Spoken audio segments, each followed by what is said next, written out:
need sleepers in week 7, we've got you covered. You've come to the right place. Sam and I are going to give you each our 3 favorite sleepers for the week. And we'll spend a few minutes answering your questions before capping things off with our flaming hot, bold predictions. Brought to you by Cheetos. Sam, let's get off with you. Who's your first sleeper for week? Well, you know what? I got to get this off my chest first. We've been on a tear lately. We've been on fire. I mean, every week we get at least 4 of our 6 find the end zone or have a big day. So we've been killing it. I mean, I'm not patting myself on the back, but I'm sort of patting us on the back. So let's keep it going. My first sleeper, let's just get it out of the way. Let's just get it Drum roll, please. We've been waiting for this one. Talking about him since day one, since the beginning of the season. And that is Jalen Coker, the wide receiver 2 of Carolina. They are going up against the Jets today, who, before they had a low-scoring battle last week with Denver, they were allowing 30 points per game. So a lot of scoring. Ted McMillan is probably going to be blanketed by Sauce Gardner. And Jalen Coker has been he's been practicing for 2 weeks now. They didn't activate him last week. He's been practicing for 2 weeks. He's ready to go. Let me tell you a little bit of what he did last year. Last year, he played very sparingly for the first about six or 7 weeks of the season. But he still finished the season with 32 catches on 46 targets, 478 yards, averaged 14.9 per catch, and found the end zone 2 times. If you watched him, you saw why they didn't draft him. They signed him. He was a UDFA. But his athleticism is just off the charts. This is a guy who can sky it for the ball and bring it down over just about any defender. He plays the outside as well as playing the Z receiver in the slot. He's fast. He runs away from guys. I mean, the separation after he catches the ball, and he had a lot of yards after catch last year. I don't have it written down here. But his first start last year was in week 10, and he immediately got 8 targets right off the bat. He didn't play week 11. They had a bye. Week 12 through 14, he was injured and had to sit out. But we're talking about a guy that when he came back, he was starting, weeks 14, 15, and 17. I think in 16, his injury flared up again. He still played, but yes, I think he is. And I think that's why we're talking about Jalen Coker right now. He stands to benefit from that because, what else do they have? They got Renfro on the season, 15 catches for 89 yards.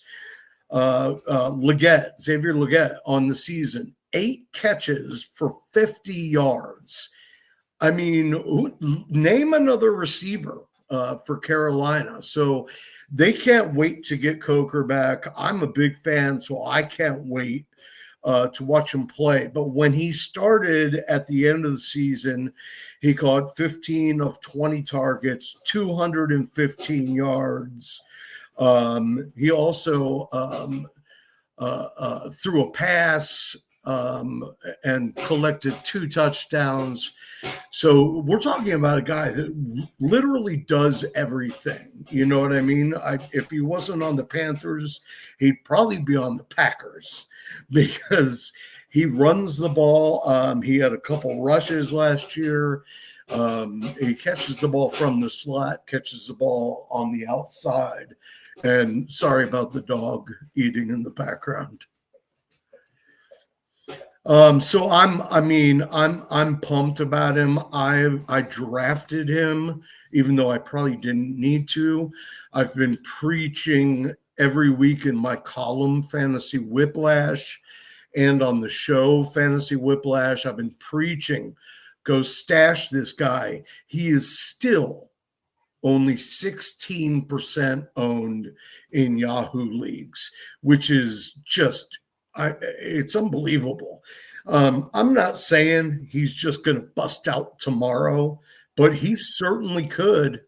He really, really could. He's got that kind of talent. So I'm anxious to see what he's going to do. And yeah, I agree with that bet. So I'm anxious to see what he'll do. Do you like him, Alex? I love him. Remember week 1, I was going to do him. And then before I told you I was going to do him, you claimed him. And then we were both heartbroken when he was put on IR. Yeah. Out of nowhere. We didn't even know he was injured. But yeah, I mean, you gave out all the stats that he did last year. He was very impressive. In a bad offense, he put up those numbers.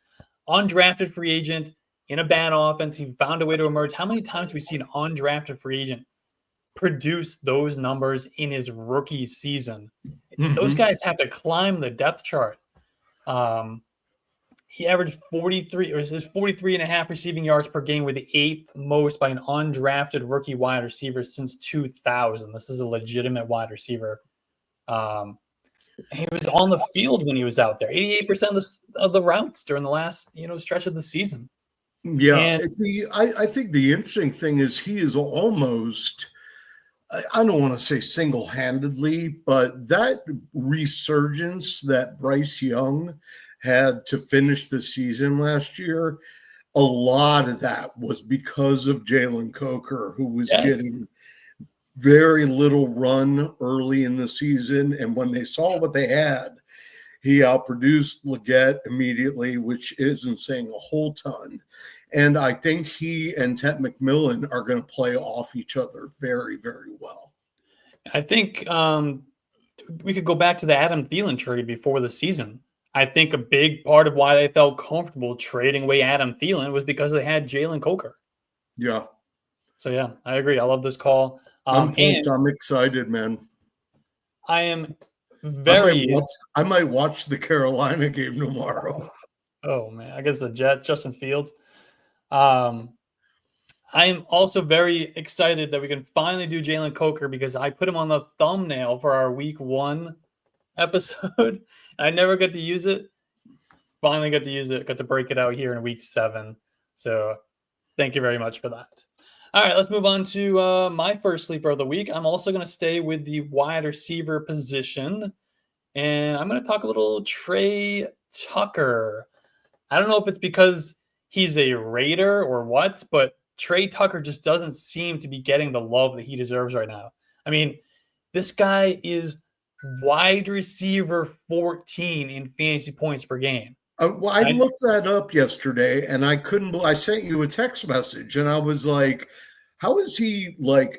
I mean, his overall number for all positions. I was like, "Where did that come from?" I did not know that.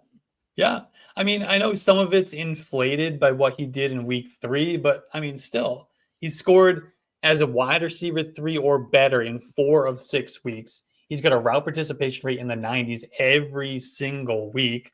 He's top 20 among wide receivers in receiving yards, yards after catch, yards per target. He's top 5 in touchdowns and fantasy points per target. And I don't want to just gloss over what he did in week 3. 8 catches, 9 targets, 145 yards, 3 touchdowns, over 40 fantasy points. He was the wide receiver 1 on the week. So he has that big spike week potential in his range of outcomes. And now he gets the Chiefs, who have been a good defense, first wide receivers this year. I'll give you that.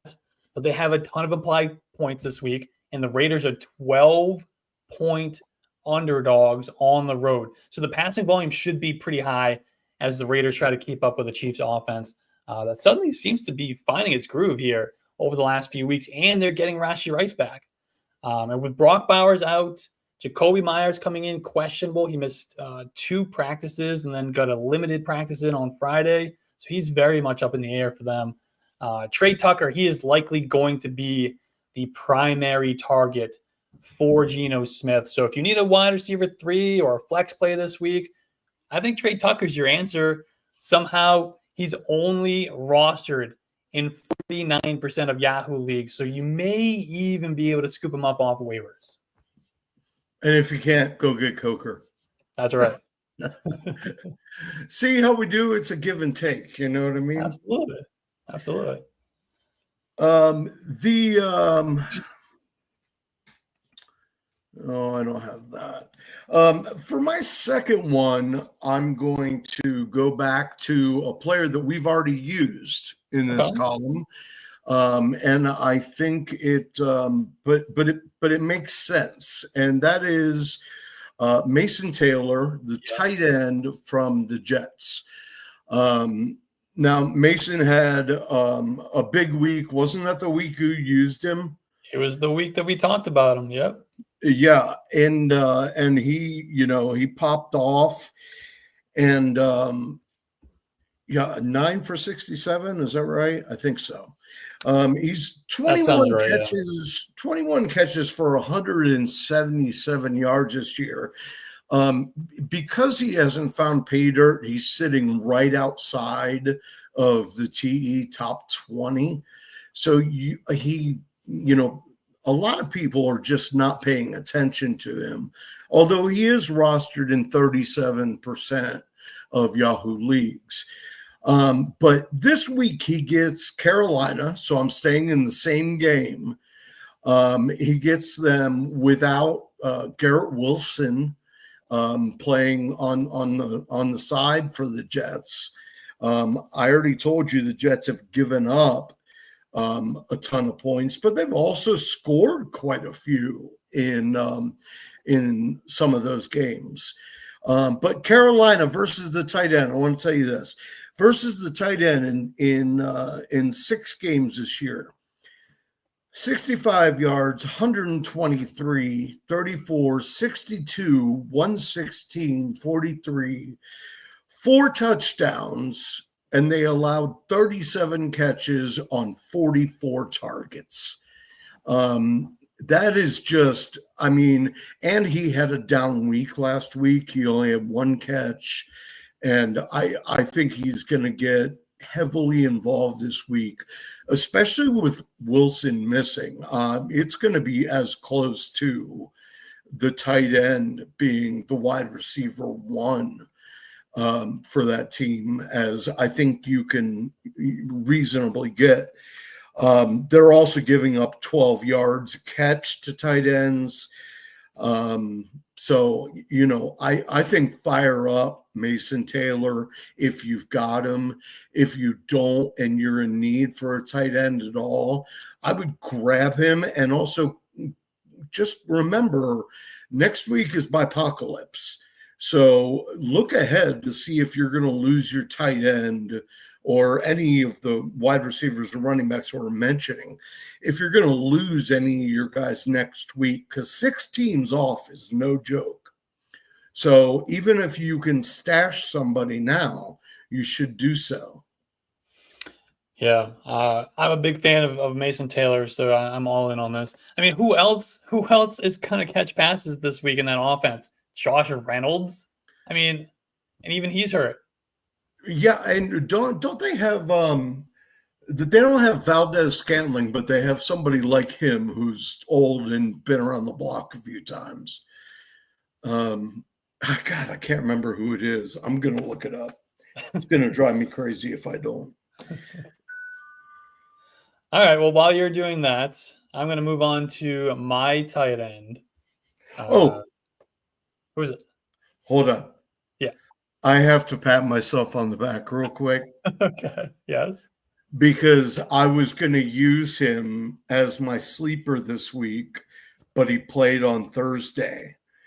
And in my column on Tuesday and in Fantasy Whiplash Live Tuesday night, I told everybody, Noah Fant, Cincinnati, go get him because they got 2 tight ends out. And Cincinnati has a ton of tight ends. Half of them suck. And sure enough, found the end zone right off the bat. I mean, you could have put a board of tight ends up and just thrown a dart and probably got a touchdown in that game. Right. With what the Steelers did. Yeah. I was live tweeting for Player Profiler Now. And after Fant scored, I was like, this feels like it's going to be a tight end game. And I'll be damned if the Steelers didn't go tight end. I think all 3 of them scored. Yeah, that was they did. Very interesting game for sure. All right. Well, let's stay with the theme. Speaking of tight ends, I'm going to go with Harold Fannin. Woo, buddy. I was hesitant to do Harold Fannin this week just because I feel like he's kind of a chalk sleeper this week, but he's just too good of a play to not talk about this week. And he's still only rostered in 56% of leagues, which just doesn't make any sense to me. I don't make the numbers that we're talking about today. I can't make sense out of them. I don't get it. I mean, he's been a little inconsistent, but he's tight end 15 in fantasy points per game. He's had 3 weeks as a top 12 tight end and another as a top 15 tight end. He's 4th among all tight ends in the NFL in targets and receptions. He's 9th in receiving yards. He's coming off a tight end 7 finish last week against the Steelers, where he was targeted 10 times. He had 7 catches, 81 yards, 15.1 fantasy points. And all these stats, by the way, these are all with David Njoku operating as the starting tight end in Cleveland. But now this week he's out. Yes, now David Njoku is out, which means we should get a full allotment of snaps for Harold Fannin in a matchup against a horrible Dolphins defense that has allowed the 5th most fantasy points per game to the tight end position this season.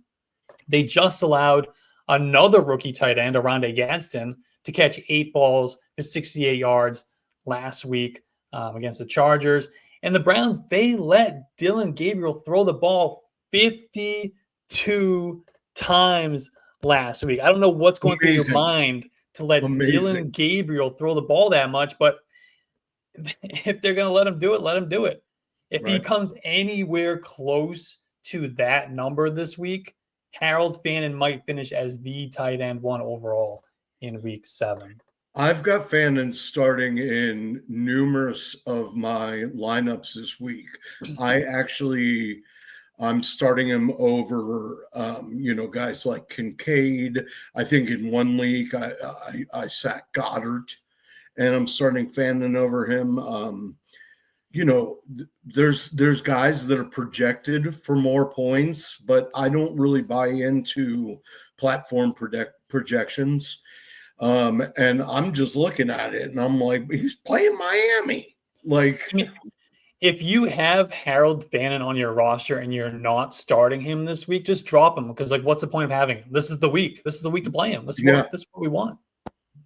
All the stars are aligned. By the way, the guy I was talking about for the Jets is Alan Lazard. And they also have Josh Reynolds, which I don't know what their combined age is, but I forgot about Alan Lazard. Has he even played this year? Is he active? I don't know. He's second on the depth chart. So, but he's listed behind Wilson. So maybe he's only playing that side. I think they just gotta play old school football, just not even throw the ball, just run it with Justin Fields and Breece Hall all day. Right. That's their only chance. I want to say to the chat real quick, if you've got questions, feel free to drop them.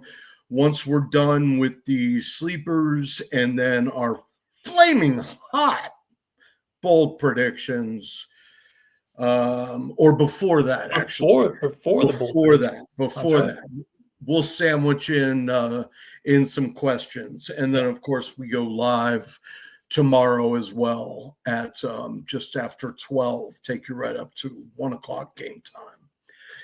So Speaking of 1 o'clock game time, the one game we're not going to be talking about is Rams and Jaguars. And because they are playing in London town, they're going to have some biscuits and tea and whatnot. Puka is out, which is hurting a lot of people. And I can't believe this because almost every publication listed this gentleman in the sleepers this week. And he was still available today in almost all of my leagues where I didn't pick him up. And that is Jordan Whittington. He's a second-year player. He started last year during training camp. He got a lot of hype from the coaching staff. It didn't translate into, a whole ton of catches and yards at the time, but I mean for the season, because he was still a role player. He was playing wide receiver 3, sometimes 4, depending on the play. But Whittington had a 50-yard catch last year. He has a 40-yard catch this year. That accounts for almost a quarter of his total yards. Last year, he was 22 on 28 targets for 293 yards. It's not bad. This year, he's got similar numbers. So last year, he had 14 first downs. This year, he's got 2 more. He has a 13.3 yard average. This is a young dude that the Rams were really high on. And I think people are out there thinking maybe Tutu Atwell is going to be the guy to step into that role. Look, Tutu's got 4 catches for 150 yards this season. He's like the ultimate boom bust, and I think they know that. And most of that came on 1 catch. Yeah, exactly. So, this year he's 10 of 13, 112 yards. He's got an 80% catch rate, which is really good, especially for that few catches. And a lot of that you can attribute to Stafford. But if the ball hits you in the hands, you still got to catch it, I will say also, just because I love throwing this in, since I did it with Coker too, he's 3 for 3 in passing from behind center, averaging 12 yards of completion. Doesn't have any touchdowns yet, but there's always a first for everything. But once again, he's 16% rostered, and I don't even know if I wouldn't be surprised if it goes down, if people need to pick up a backup, or if somebody dropped Bourne and wants to add Bourne back because Pearsall's out. Whittington is he's not that sexy guy that you're like, yeah, can't wait to see what he does. But I think he could do some serious damage, and he's going up against Jacksonville, who has a mean front 7. But I mean, they don't have shut down corners back there, where you're on an island. So Whittington is my 3rd. And if Alex lets me, I have one little bonus. All right. Yeah, Whittington's a good one. Whittington's a really good one. So last year, you mentioned what he did last year, but I was looking at his numbers right now. He only had 2 games last year where he played like a real role, right? Where he played more than 50% of the snaps. In those 2 games, he was wide receiver 35, which is a wide receiver 3, and he was wide receiver 17. So those are 2 more than usable weeks. So when he's out there, when he's getting that role, based off of that teeny tiny sample size, he gets you points. So yeah, absolutely. And that's with well, I don't know about those two particular games, but you're talking about with Cup and Nakua on the field. It's hard to get anything when you got those two guys getting open all the time. Right, exactly. And I think those two games were when one of those guys were out or both. I don't remember. Probably Puka, yeah, or So probably Cup, yeah. Yeah, so it's a similar situation where he stepped in, for an injury, had a greater role, and he produced, and that was as a 6th-round rookie, and now he's a year into the NFL, and he's getting the opportunity again. I think he'll take advantage. And they still love him. The Rams coaching staff love the guy. So I wouldn't be surprised if they actually draw up a couple plays just for him. And some crazy shit happens over in those London games. So it sure does. Who knows? All right.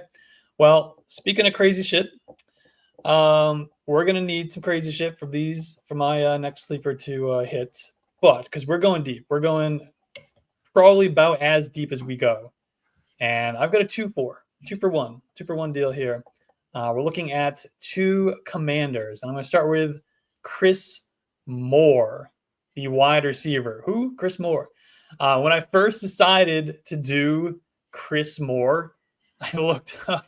He was 0% rostered on Yahoo. He's now all the way up to 1%. So get him now. Get him all you can. Don't say Jalen Lane. Are you going to say Jalen Lane too? No. But Chris Moore is interesting this week because the Commanders they're without Terry McLaurin, they're without Deebo Samuel, they're without Noah Brown. Even Zach Ertz is entering this game with a questionable tag. And last week, Chris Moore ran the second most routes on the team behind Deebo Samuel with an 83% route participation. In fact, he ran more routes than Luke McCaffrey and Jalen Lane combined. So this has been going on for a few weeks now. I almost did him a couple weeks ago, but it felt a little too fringy. But I think the situation's better now.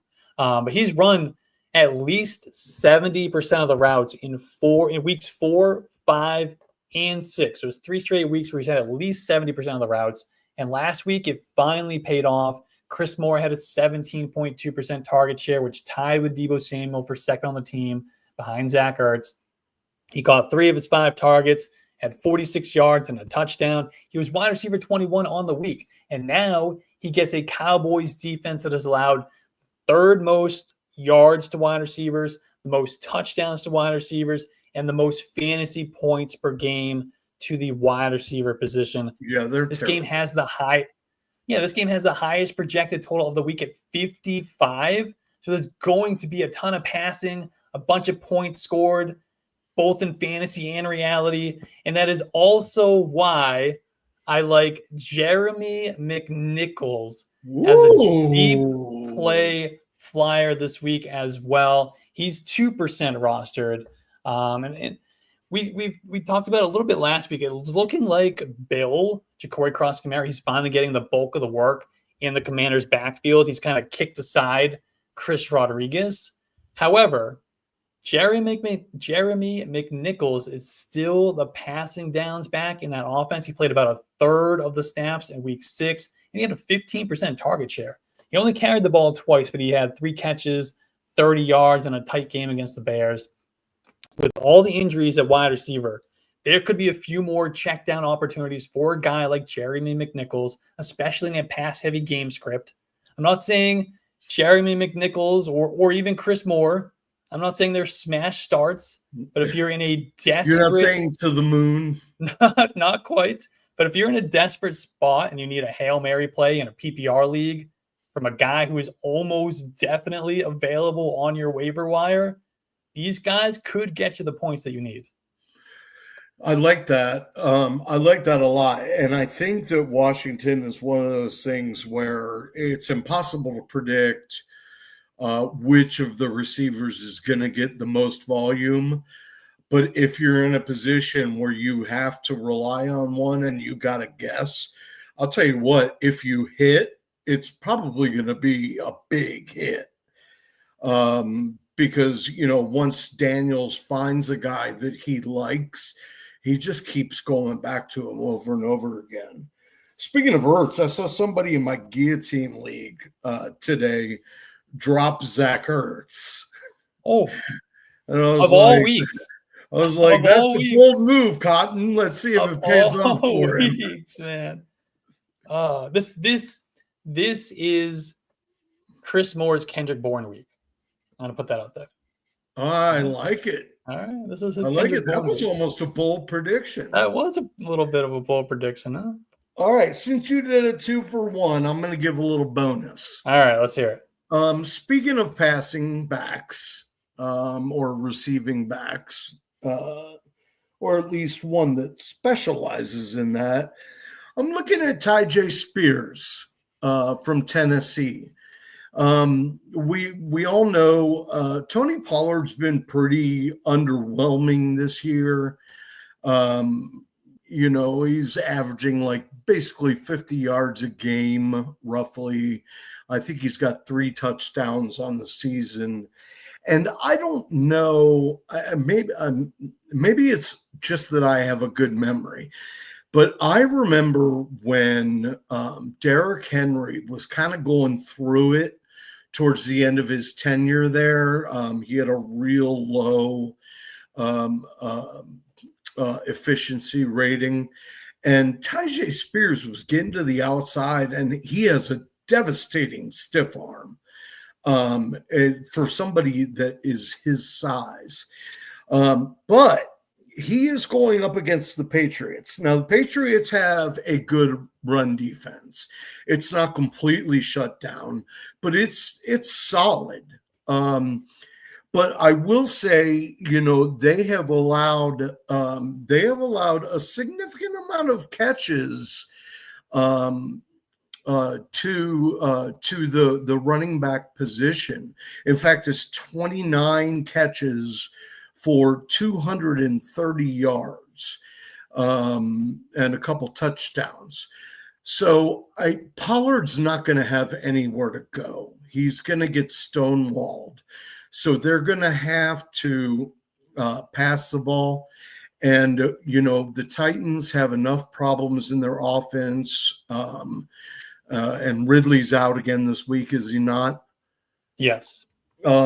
So they're going to be looking for easy passes for Cam Ward. So I think him dumping off to Spears, who has only played 2 games, he's got 9 carries for 44 yards and 2 catches. But last week, he outsnapped Pollard in his second game back. They gave him more time on the field. Pollard had 2 more touches, but so I think Spears is a really, really sneaky one here.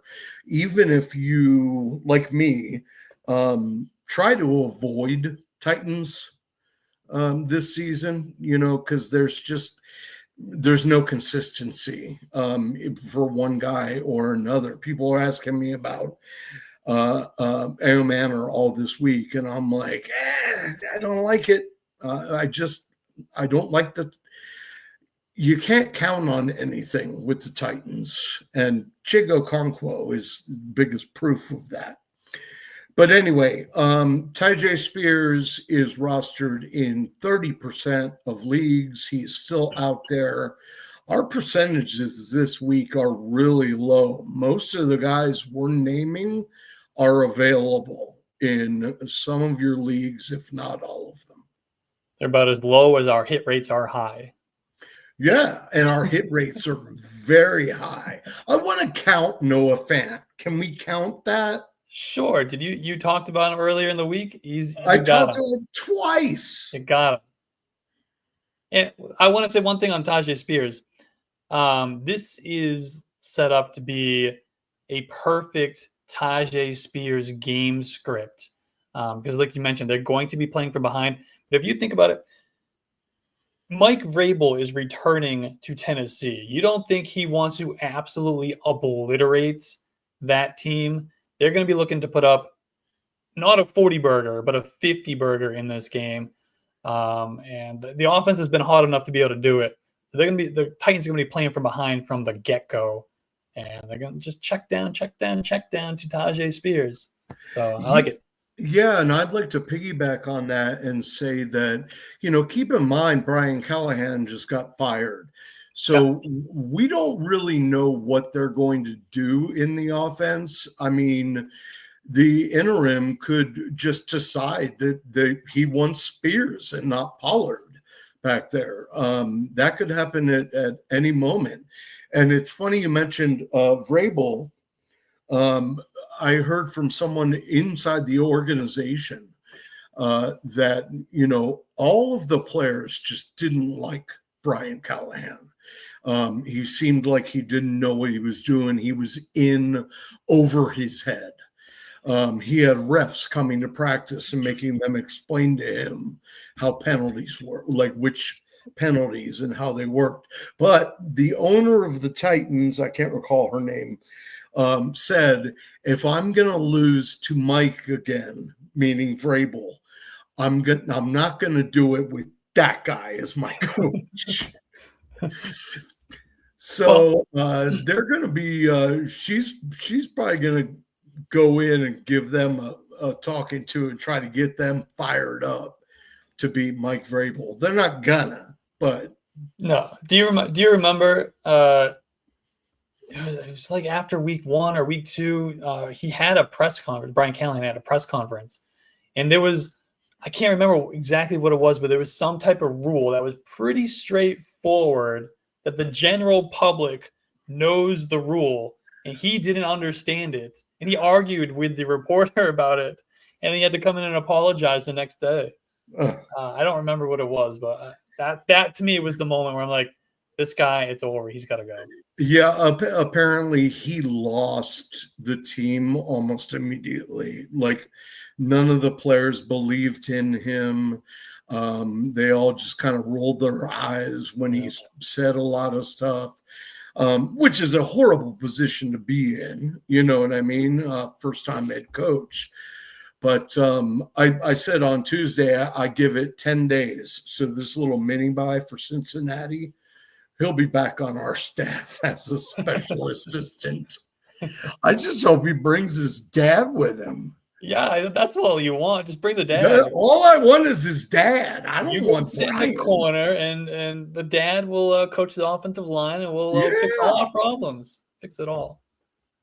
All right. Well, let's before we get to our flaming hot bold predictions, brought to you by Cheetos, we will take a few questions, and I do like to remind people that if we don't get to your question or you have more questions for us, we do a start sit show every single Sunday right about 12:15 Eastern time. We go all the way up to kickoff, and we don't miss a question. We get them all. We get all your questions. Every single one. We get them all right too, almost. Yeah, we do pretty well, man. We've had a good stretch. All right, let's get this one from Juan. Juan usually pops in just about every week. Always love to see his questions.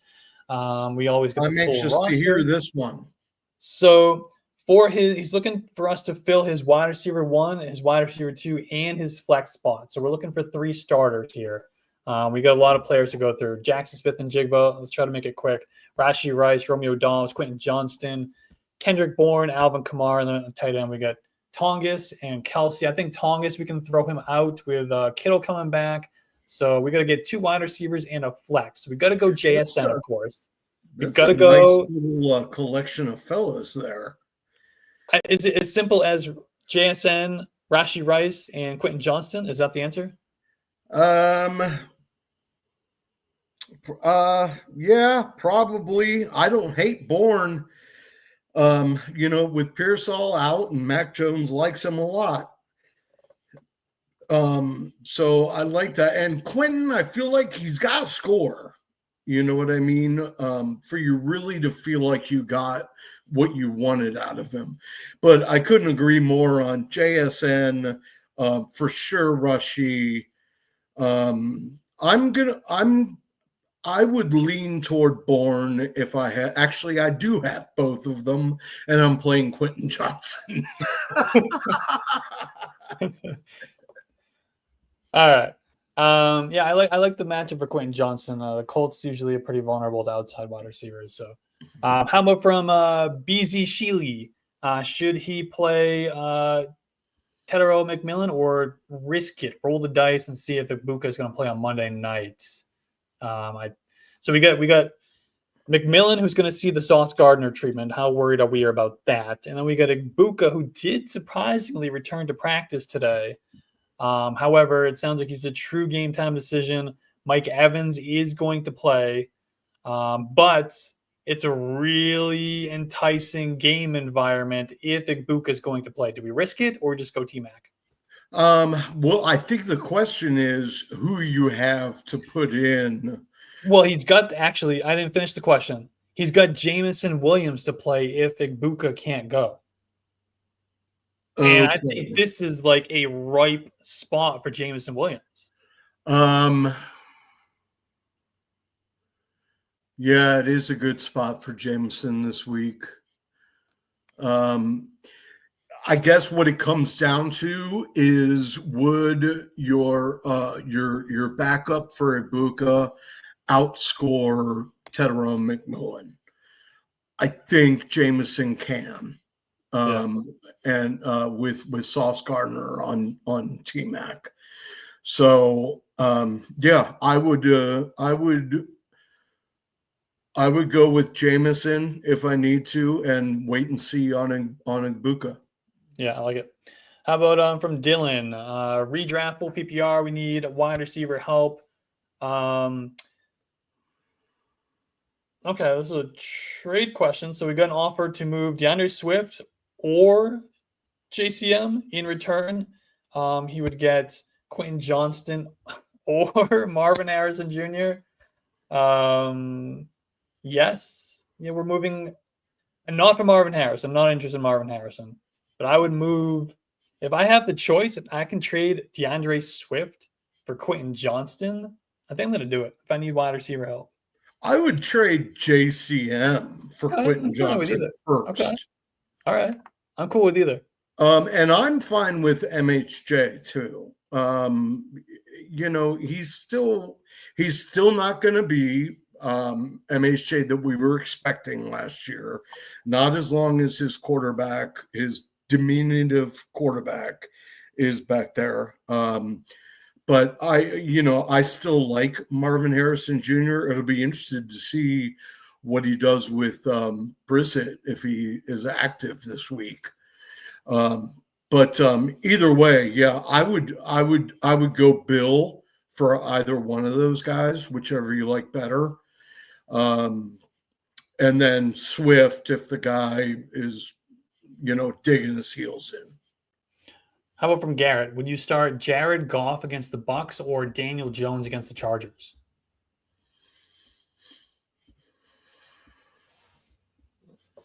I think you got to start Jared Goff against the Buccaneers. The Buccaneers can get to the quarterback, but their pass defense is suspect.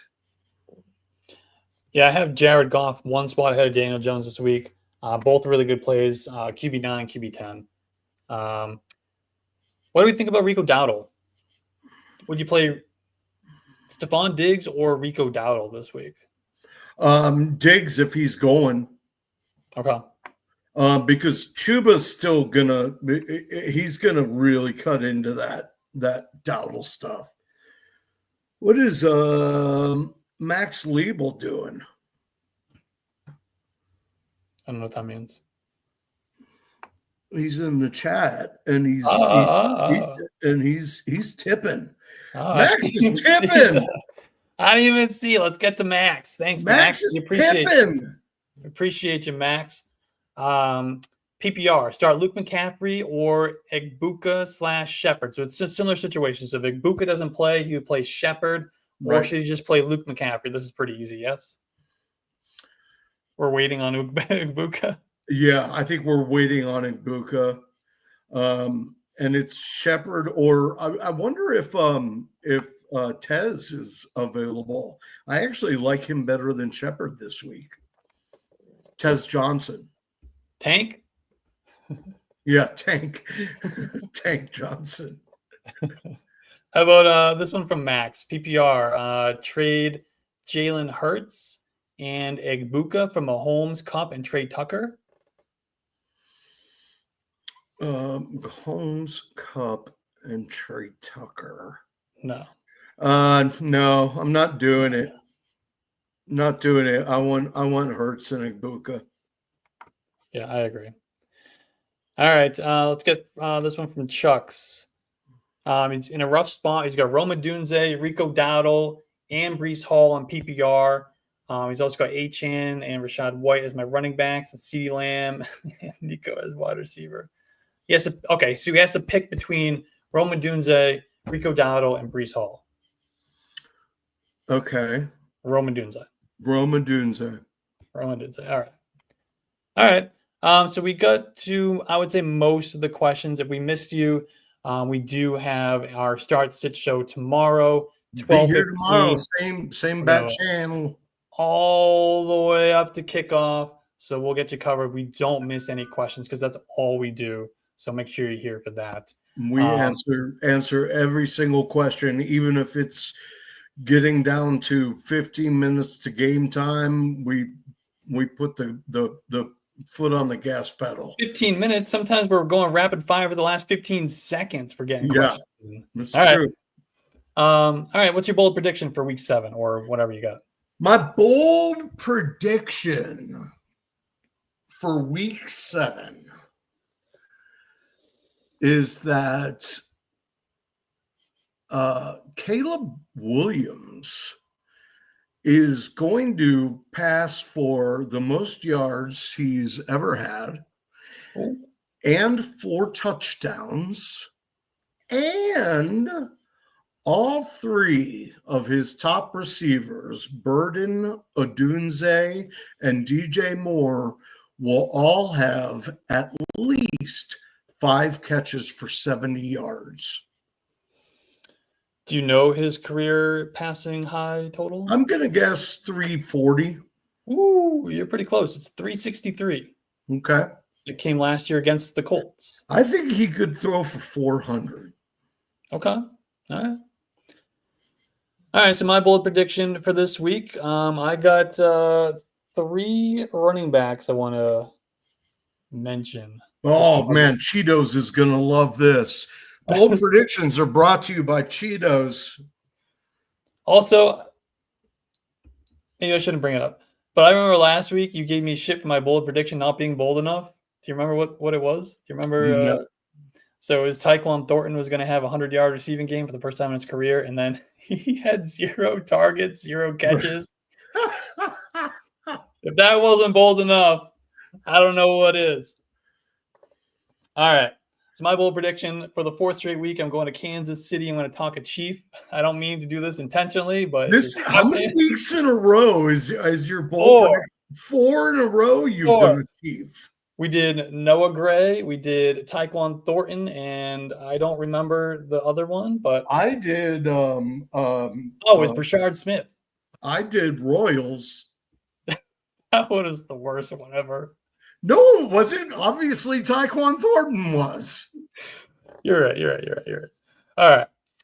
My bold prediction this week, I got 3 running backs who have really, really good matchups for week 7. So I'm looking at Isaiah Pacheco against the Raiders. He finally had the snap share, went up to 77% last week. It was the first time that he really took control of that backfield. He's starting to look a little bit more like Isaiah Pacheco again. And he's got the matchup. They're 12-point favorites at home. This is going to be a really nice Pacheco game. We talked about the other running back is going to be Ramondre Stevenson. So we talked about how we think Mike Vrabel is going to want to go in and just get revenge and just pedal to the metal, run up the score. Unfortunately, Trevion Henderson is just not happening for us. The role is still not there. The snap share is still down. So Ramondre Stevenson is my other running back. And this is the 3rd time this year that I thought this is the game for Trevion. Yeah. I'm done with trying to guess on that one. Yeah, me too.